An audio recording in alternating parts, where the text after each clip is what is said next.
नमस्कार माझ्या भावांनो, माझ्या मैत्रिणींनो, मी तुमची सुवर्णा काळे. कसं काय चाललं आहे? मजेत चाललं आहे ना? आमचं पण मजेत चाललं आहे. नगर मार्केटला कांदे आणले. आज गुरुवारचा निलाव. आज काय लाल गोण्यांमध्ये मी कांदे आणले नाही, आज बारदाण्याच्या गोण्यात 22 गोण्या भरल्यात. आज पाहत आजचे कांदे कसे जातात, काय जातात. एक जणाला विचारलं कसे बाजार चालू आहेत. आता ते तर म्हणले 18-19, पण आपल्यापर्यंत आल्याशिवाय कळायचं नाही. कारण मी पण काय तिकडे गेले नाही. आज पण आले असे इथं बसून राहिले. आता बऱ्याच जणांना पण प्रश्न पडतो की ही कांद्याच्या मार्केटमध्ये जाते, मी माझे कांदे आले का मी येते. कारण आपल्याला पण कळायला पाहिजे आपला माल जातो आहे कसा, काय कसा, कसे व्यापारी लोक हे करते ते आपल्याला पण माहिती झालं पाहिजे.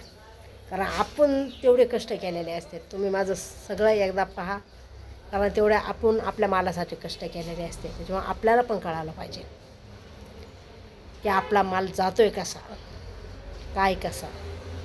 आणि बाकीच्यांचे पण माल आपल्याला बघायला भेटत आहेत. कोणाचे कांदे कसे आहेत, काय आहे. मी नगरच्या पण मार्केटला जात असते, धान्याच्या मार्केटला. आता धान्याचं शक्यतो आमचं मूग केल्यावर मूगच जात असते, बाकीचं काय मी कधी करत नाही. मूग कांदे एवढंच करते. कारण आमचं लय आदवायला पण कोण नाही. आणि पहिली गोष्ट, आमचा सगळ्यात मोठा प्रॉब्लेम काय आहे, रोडचा. वेगळं काय करायचं म्हणलं तर रोड नाही आम्हाला, किंवा आम्हाला काहीच असं करता नाही येत बाकीचे पिकं. Bye bye.